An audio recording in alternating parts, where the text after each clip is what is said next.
All right, welcome to our presentation. My name is Isabella Cola, and I work together with Jordan Alonzo, Sharon Bernard, and Mark Markich to create a new heuristic for thyroid disorder diagnosis using machine learning models. Next slide. So what's the problem?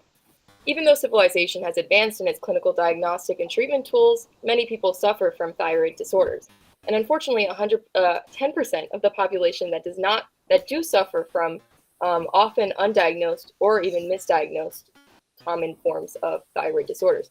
So how would we create a system to alleviate some of these problems of the disease and improve current clinical approaches to treating it? Next slide. So what specifically can we create in terms of a machine learning diagnostic tool for thyroid conditions, and what can that do specifically? Well, it could advance our early detection capabilities and alert physicians to abnormalities so that suffering patients don't go unnoticed. It could also be utilized as a diagnostic tool that assists and expedites the process of diagnosing for physicians. And very importantly, if we hope to innovate treatment for thyroid conditions, this model can be used as a patient screening tool to find candidates for clinical research. This model would enable clinicians to easily find eligible patients and facilitate advancements of thyroid conditions, treatments, and possible cures. Next slide. And this endeavor is not completely unheard of. Many researchers are applying machine learning to do a plethora of good in the field of medicine. For example, researchers are developing models that predict patient hospital stays and outcomes in order to tailor and improve the patient experience. More similar to the goal of our project, researchers are starting to create models to predict diagnoses and prognoses for cancer patients. And as I mentioned before, the application of machine learning can do great good to the clinical arena and impact innovation in medicine positively. Next slide. To understand more about the goals of this project, let's break down the function of the thyroid and its basic functions. The thyroid is a butterfly-shaped gland, and that through hormones, it's able to regulate metabolism levels in the body. There are two broad categories of thyroid conditions. There's hyperthyroidism and hypothyroidism, as the prefixes suggest. The former is caused by overactive thyroid, and the latter is caused by an underactive thyroid. Next slide. So what informs thyroid behavior? Well, it's regulated by hormones via a negative feedback loop, as you can see in the animation. The pituitary gland is what signals the thyroid to regulate metabolism via TSH, thyroid stimulating hormone. And this triggers the thyroid to produce T3 and T4 in order to increase metabolism in the body. And when these levels are too high, they get carried through the bloodstream back to the pituitary gland to tell it to stop the production of TSH and down-regulate metabolism. And so this loop is what allows metabolism to remain in a balanced state. Next slide. So based on what we know about thyroid conditions, presented at normal levels of the aforementioned hormones are on the screen right now, and the hyperthyroidism is associated with low levels of TSH, but yet high levels of T3 and T4, which means that the thyroid is overactive. And it is the opposite for hypothyroidism, where TSH is high, but the subsequent T3 and T4 levels are low, and that's low metabolic activity. And so this information kind of hints at the fact that hormone levels have a potential to be accurate predictors for thyroid conditions. And so that's what we're attempting to do with our machine learning models. Next slide. How can we understand the function of the thyroid and its conditions, and how can we apply this to patients? So we have a data set of about 9,000 patients that we got from Kaggle, and we narrowed it down to these specific features. And research has shown that these specific features have an impact on thyroid disorders, and we see that the hormones are there, and we talked about that previously. And by analyzing these features, we're able to eliminate some of the noise that might deter our model from making the right thyroid condition classification. And we can continue this. Speaking of our model, our goal is to create two separate models, one for broad classification and the other for fine classification. So what do we mean by this? Well, as we discussed, broad conditions of thyroid disorders are hyperthyroidism and hypothyroidism. but there is much more nuance to that. So, in fact, hyperthyroidism, there are types of hyperthyroidism like T3 toxic goiter, which is a specific presentation. Next slide. So this is the visualization of the patient, how the patient data should be passed through the broad model. We should be able to test the KNN and the RF through our first model, and then do an MLP and our RF in the second model. And through the second model they will be classified into specific diagnoses, like determined by the letter of the target. Next slide. All right, so let's head into pre-processing so we can prepare the patient data for our model. And we kind of envision this step as if we were clinical researchers screening patients to find people eligible for our study. Next slide. So we first had to take out patients that were missing values for any of the hormones we were using as predictive values, so TSH, T3, TT4, T4U. And then we dealt with some of the confounding variables. Confounding meaning they have an impact, or they might inflate or reduce the apparent or measured blood hormone levels. And we removed them because this would negatively skew our model. Next slide. So unfortunately, the data set description had some holes and spaces that they left out. So to avoid misrepresenting the data, we removed and adjusted some of the notation that was unclear for the target feature. And we removed 2 and 3 letter adjacent entries because there was no clear interpretation for them. And the two letter entries with a bar, we took the right-hand side because that was the more likely prediction for the condition. And yeah, next slide. So we prepared our data slightly for the broad model we're going to use, and we introduced a conditions column, which reestablished a clear notation for normal hypothyroidism, and unsure conditions. So this was for the letters given outside the hypo and hyper key we were given. We gave them the label of unsure because they don't indicate either condition, but they do. We did want awareness for them because they're still associated with thyroidism, but it didn't. This also gives us the potential for the fine grain analysis, which is going to be later on in our group. Oh, next slide. With our patient candidates and target conditions better organized and understood, we set out to explore the data and gain some insight into the predictive values of the hormones we want to use for our models. This is a visualization of the subsetting we did to break down how hormone levels differ between each condition.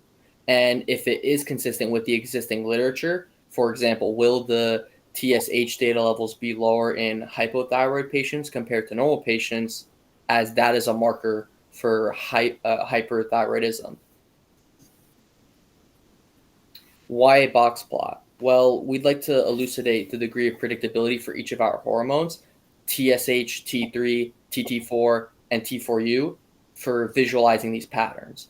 Box plots put the quantiles mean and variance very simply, making it easy to determine whether the ranges fall within what is expected for each thyroid condition. This shows the levels of T3 for each thyroid condition, and the normal range is supported by the literature. The same goes for TT4 levels as well, being within the range of the literature values that we researched. Important to notice is that the trend is reversed for TSH levels. So hypothyroid conditions having a higher and larger range than normal is actually in alignment with the literature here. Where we start to come across an issue is with T4U levels. Though the trends follow T3 and T4 in terms of the variation of T4U levels between the conditions, they are very slight, with medians within tenths of each other. Lots of overlap indicates that there is not enough T4U level. all in all, it looks like TSH, T3, and TT4 will be good predictors of thyroid conditions based on the distribution of the box plots between each condition. However, we may need to be wary of T4U as a predictive value, as the variation was less strong compared to the other hormones. Moving on to the model training, the first model that we'd like to tackle is the broad model, which takes patient information and sorts it into 4 general thyroid conditions, either normal, hypo, hyper, or unsure. And the 2 machine learning models we chose are K-nearest neighbor and random forest classifier. We chose K-nearest neighbor since it's easy to employ and is good for checking how clustered classes are. And we chose random forest classifier due to the nature of this model, since it's comprised of many decision trees that learns complex patterns recursively. It's very great at finding hidden patterns, overlapping classes, and is overall better at generalizing. In terms of validation schemes, our K-nearest neighbor model, we use a validation curve to find the optimal K parameter.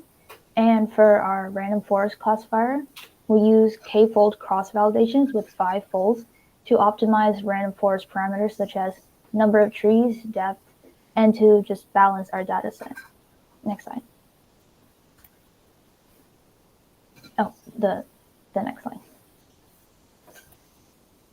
So here we have an example of the validation curve where it peaks is K equals 5, which is why we chose that as our optimal K parameter.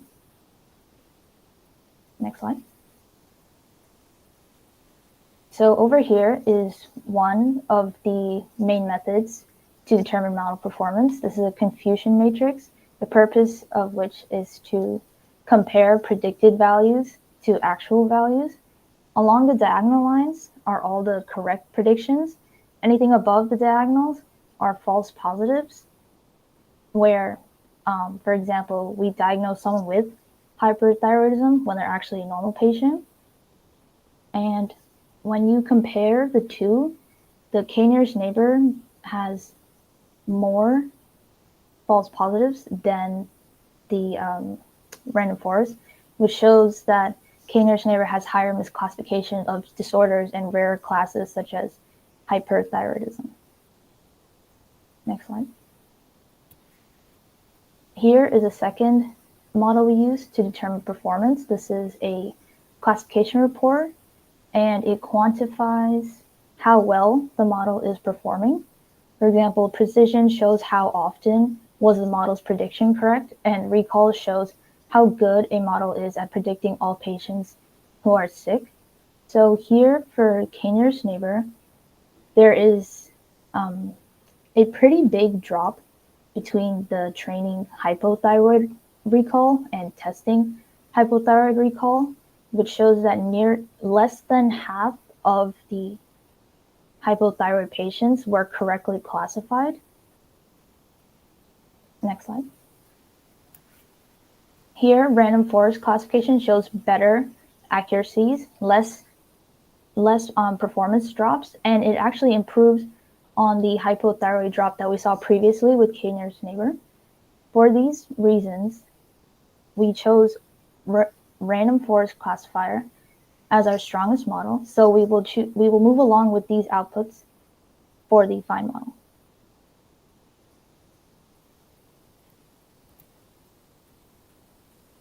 Yeah, overall, random forest classifier is the model that performs the best.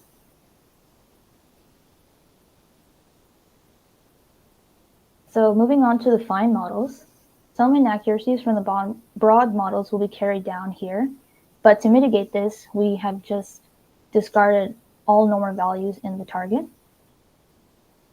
Next slide. So here, the models we've chosen is random forest classifier and multi-layered perceptron.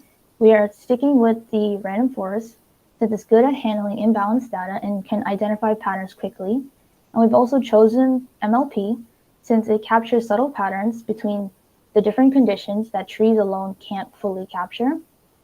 Next slide. So here in our classification report, we see for the multilayered perceptron that it has a very strong accuracy of 90% and a macro average score of 0.59, sorry, which shows that it's better, it's more flexible and handles fine patterns very well. Next slide. And here the report for the random forest classification has an accuracy of 73%, which is a little bit lower than the MLP's accuracy, which reflects a poorer real-world generalization. It is very weak and has almost no predictions when it comes to very rare classes.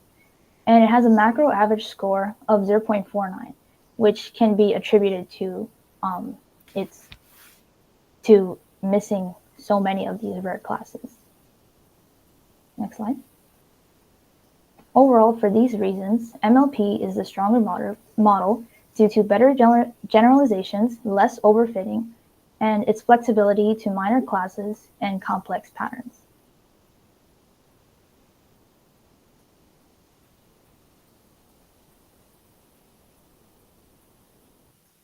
So in terms of future research that's still possible, with this data, we understand that patients could be misdiagnosed. That being said, our data shows that over 60% of our data or patients were considered normal. And in terms of regression, we created a potential plan for creating a flagging system. This will be great for capturing the nuances in the diagnosis and alerting physicians markers that they didn't see in normal patients at first glance. Next slide. So this was the problem with the normal column. So to tackle this, we created a leaning columns for both hypo and hyperlearning, which uses the values of TSH, T3, TT4, and T4U. Intensities of high, low, and none for each of these seem sufficient enough for patients leaning toward either conditions, even though they're truly normal as stated. Next slide. So this is a sneak peek of what the leaning columns could do to enhance the normal patient's report. So as seen here, T3 is a powerful predictor, while T4 and TU are somewhat significant. But the importance is seen in both of them. Next slide. So that leaves room for a potential step of multivariable regression. So we reintroduce compounding variables such as age and if they had thyroid surgery, because they were acknowledged to have impact on hormone levels, which could affect certain combinations of patients, such as if a younger person had surgery or if someone was pregnant, it could all affect the hormones and these certain combinations. And next slide. So as a mock-up, this would show the ranking of each combination, which were the strongest. So for example, patients who are young and had thyroid surgery, as mentioned before, could be most adept to leaning toward hypo or hypo in the future. This will be supported through the combination with T3, as well as the R squared and MCE, or mean squared error values. This could create a full-fledged system in the future that allow for normal patients, allowing greater patient visibility and accountability when it comes to important life-altering diagnoses. These leanings and confoundings, all conditions altogether, like surgery, treatment, and even pregnancy, leave room for the thyroid conditions going unseen in the clinical field. This gives the physicians the ability to truly double-check before any diagnosis. And next slide. And that is our references for.